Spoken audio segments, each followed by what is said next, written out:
What is going on, everyone? Welcome to episode 58 of Dorm Rooms and Conference Rooms. And guys, we have a very special guest on, only because she used to live so close to me here back in Chicago. But to get us going here on episode 58, Saba, how are you? I am doing great. I'm super pumped about our guest today because she's doing some amazing things. So let's get started.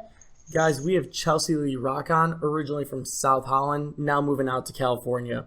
She's a voice actor who created an academy, The Actor in You, acting secrets that helped you land any business venture. She's also voiced over 30 books on Kindle and Audible. She has been in film and TV for 7 years and in voice acting for 4 years. She has been featured in such magazines as Magic Image, Hollywood Magazine, American Fitness, Fine Magazine, and so many more. Chelsea, that's a small little tidbit about yourself. Give a little more insight. Sounds good. Well, thank you so much, first and foremost, for having me, guys. Hi, Saba. Hi, Dan. Okay, so let me start with my story of how I got to California. I was, like you said, originally from Chicago and decided to come out to California to be an actor. And I really had no idea what I was doing. I was like this bright-eyed, bushy-tailed kind of like, small fish in a big pond. And I came out here deciding that I wanted to do acting.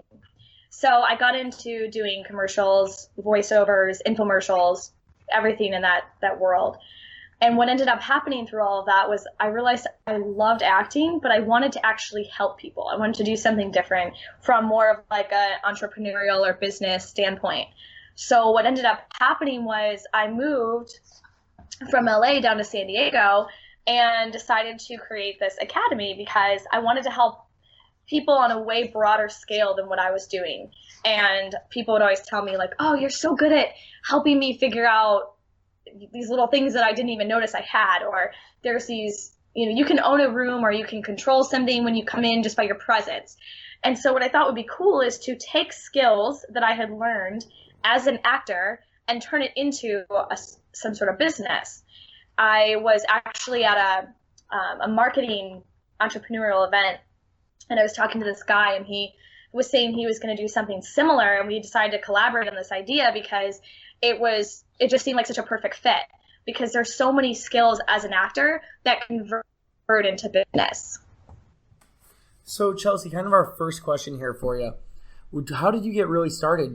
Did you go to college and then get into acting, or how did you kind of get into wanting to be an actor and move out to California? Oh, great question. So I have always wanted to be an actor since I was like 6. And I was in plays my whole life. I did theater. I did, just local contests and things like that in my small town. And I had the ability when I was 17 to be part of this program called Broadcasters of America. It was in Chicago at Columbia College.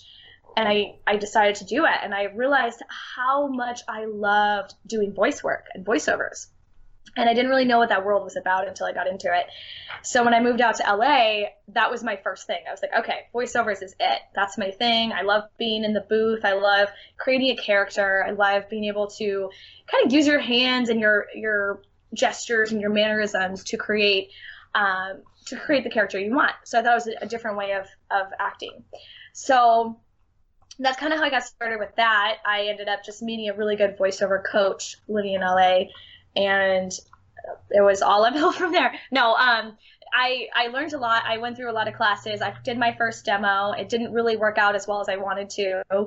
I didn't really know what I was doing. I had an amateur voiceover demo done, and then I ended up working with some people and doing a much better voiceover demo, and then creating some really good relationships with people, cultivating relationships in the business, and then allowing myself to branch out from there and doing my own freelance stuff and creating my own side business with voiceovers. So I did that. I took a break from TV and film. I don't do that anymore. I do every once in a while like an infomercial, commercial type thing, or I'll audition for that. But voiceovers is my bread and butter. So that's kind of how I started out in that voiceover world. And I decided to, like I said, create something that could help people through all the skills I've learned as an actor to do something for them. So Chelsea, after you were doing that, what exactly do you do like right now? Like what does a daily day like look for you? Ooh, I like this question. So I have some non-negotiables. One of my non-negotiables is to work out and to do some personal development or studying every morning.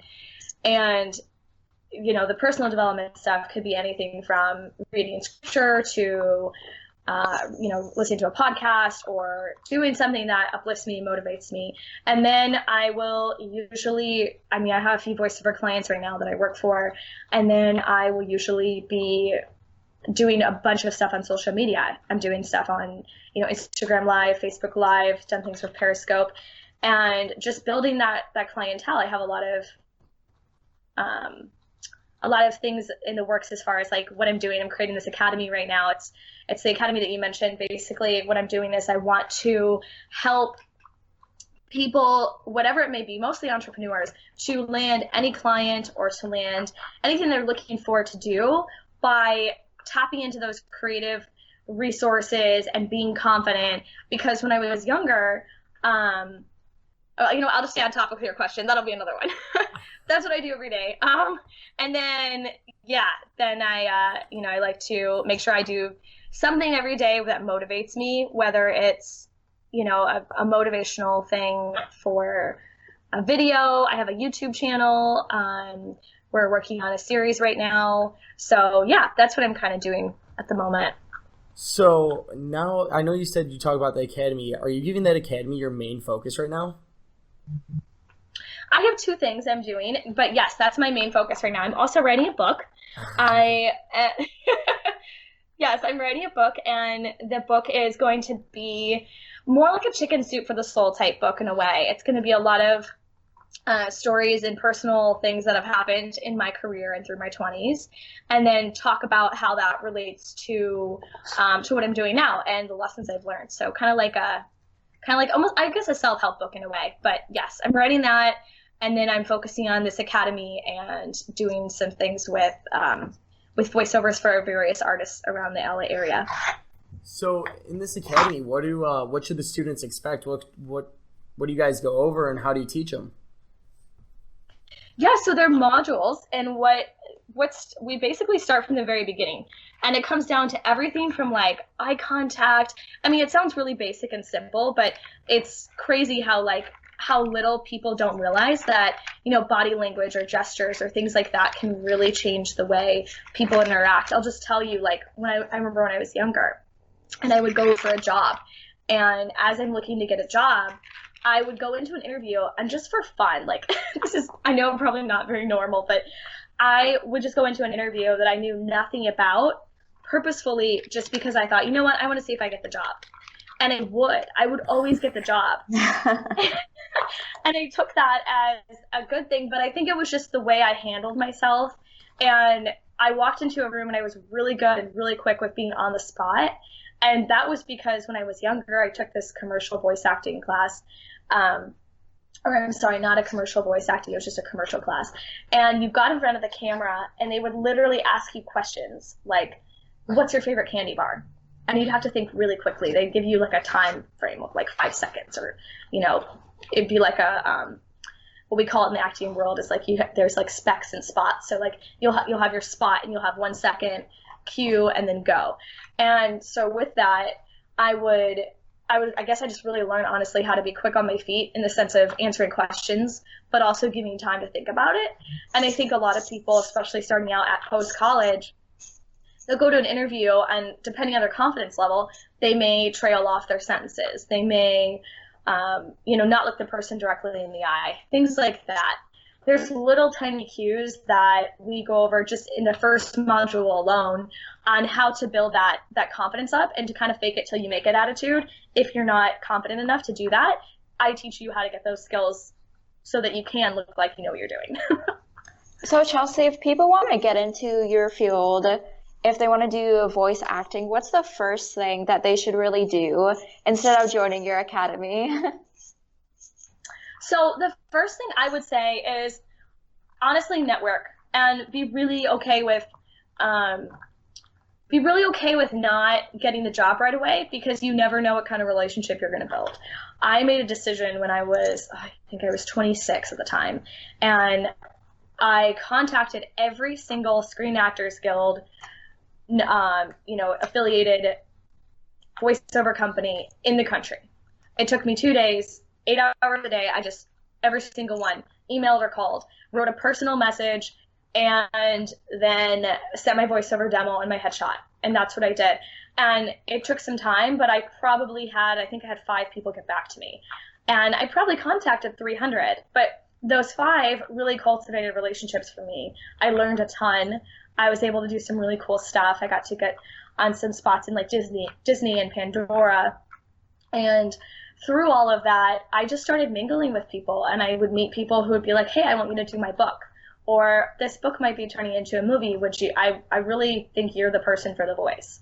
So you never know who's going to introduce you to someone. So I'd say cultivate relationships and be okay with getting as many rejections and failing quicker, because the quicker you fail, the faster you win. So I listened to a ton of books on Audible. When you started this, business of doing voiceovers and all that, how did you land some of these gigs on Audible? How did you go about, introducing yourself to the people and things like that? Is it the same way of networking, or did you go about it a different strategic way? So I actually am with a company, and they're called ACX, and it's a free site you can get on, and it's just basically per hour gigged. So, I mean, you can go anywhere from $50 an hour up to $1,000 an hour, and you audition for those jobs, and then once you receive them, you can then that's your job. Then it's like you audition, and they give you the role per se. But the only caveat with that is, you'd have to be really seasoned, and I would suggest being really seasoned to go after those ones that are $400 to $500 an hour or higher. So that's a good way to start. But I would, if on a professional level, that's what I did. That's how I got on Audible and did things for iTunes and Amazon. But I had been in the voiceover world at that time for at least a year and a half, and I was part of a private Facebook group that actually opened that platform up to me. They're pretty well known. You can Google them. They're a very legitimate site. I have a lot of friends who are very successful with them. But I do suggest, if you're going to get on that, to do your research as far as doing voiceovers, because you'll have to do your own editing and things like that. But that's how I got on Audible. So Chelsea, you have your academy going on, you're writing a book, coming on podcast shows. How do you really balance everything and stay consistent on everything that you do? Oh, good. I love this question. So the biggest thing in the morning is starting the day out right. I mean, if I sleep until 9:30, which is extremely rare, but let's just hypothetically say that, it really throws me off, because I think getting up, and even if it's just something as simple as, like I said earlier, starting out with reading or working out, if it's a quick run, I think when you're jogging or running, there's a lot of things that will come into your head, and you kind of get the answers for the day in a way. So I always suggest doing some sort of sport. I mean, it could be an endurance sport. It could be a cold shower. I mean, whatever you want to say, like, that gets your blood pumping in the morning, that allows you to kind of set your tone for the whole day. So I suggest that. That's probably the biggest thing. And that does help me stay really consistent. I also think, what else could I suggest? I really love, this is kind of an interesting point, but keeping your apartment or your dorm room or wherever you may be, your office desk, clean, because when you have less clutter on the surfaces of where you're working, it just automatically gives you a more organized sense of self. Yeah, it's so true. Every night I reorganize my desk so when I wake up in the morning, it's not, a complete piled up mess of just books and notebooks and a laptop thrown on there and all that good stuff. But Chelsea, what's something through all this thick and thin and getting started and moving away from South Holland to go out to California, what's a quote that's always kind of stuck with you? Okay. So actually this quote I heard, I kind of made it up myself. So my quote is, one person with a dream is equal to 99 with just an interest. And I say that because I knew I was the person that had a dream from really young on. I am the only entrepreneur in my family, and I came from a family of, all nine to fivers, 401k, and I just knew I had something different and I had a different message and a different goal. And so for me, I was like, there's so many people who have so many talents out there, but they don't utilize them. So that's why I kind of created this academy, because regardless of what you're doing, whether you're doing 9 to 5 or you want to start your own business, I want people to know that there's creative outlets that they can have, and that they just really have to tap into them, because we all have creative bones, and there's no such thing as a creative person. It's just about you figuring out your creativity. That's awesome. That's awesome. So Chelsea, where do you really see yourself in like 5 years or 10 years down the road? I see myself as a TV personality or public figure in what I'm doing. I have a few other things in the mix, which you'll have to find me on social media to know what that's about. But I definitely want to be very established in my business. I want to change 100 people's lives through helping them get out of their rut, from that stuck feeling or that unsure feeling. So many people live in uncertainty or scarcity, and I've made it my mission and goal to get people out of that, because if I can do it, you can do it. So that is part of it. I definitely see myself on the Amazon bestseller or New York Times bestseller list, and I would really like to have a home, maybe in the Midwest, maybe go back. I'm not sure. And we'll see where I stay if I'm in California. Well, if you come back here, we should meet up sometime, and we could have do something fun downtown. But Chelsea, kind of closing the shop down here, what is kind of your best advice that you can give our young listeners, or even people just out of college going into the entrepreneurship game, as well as where can everyone find you at? So my first suggestion or the biggest tip I can give you is, again, with networking and being really okay with giving of yourself, in the sense of like, don't talk to somebody because you want to get something out of it or because you want to get something from them. Do it because you genuinely want to make a connection. I will tell you, this has served me so well in so many ways. I've been a part of organizations and things like that, and met one person, and they were just a friendly person. I went and talked to them for a while. After having an hour-long conversation, they introduced me to 2 other people who, introduced me to 2 other people, and that really changed the game for me in the entrepreneur world. So I would say networking and being able to serve and to be willing to have that serving mindset, so you can eventually become a leader in whatever you're doing. And you can find me at Chelsea Lee Rock Fit on Instagram, and that's just, I'll spell it out for you. It's CHELSEA LEEROCKFIT. And then you can also find me on chelsealeerock.com. That's my website. Or you can find me on Facebook at Chelsea Lee, CHELSEA, and then LEI. Guys, go follow Chelsea on Instagram. Go friend request her on Facebook. Go to her website. Just do something. Get in connection with her if you're really interested about, the voiceover world or the acting world. She has so much knowledge and so much to give. Guys, you can find her at chelsealeerock.com, and you can find us at dr2cr.com. Saba, what are some final words? Thank you so much, Chelsea, for coming on today. You shared a lot of great insight to our audience, so definitely connect with her, guys. But thank you guys so much for listening today on Dorm Rooms to Conference Rooms. Thanks, Chelsea. Thank you. Bye, guys.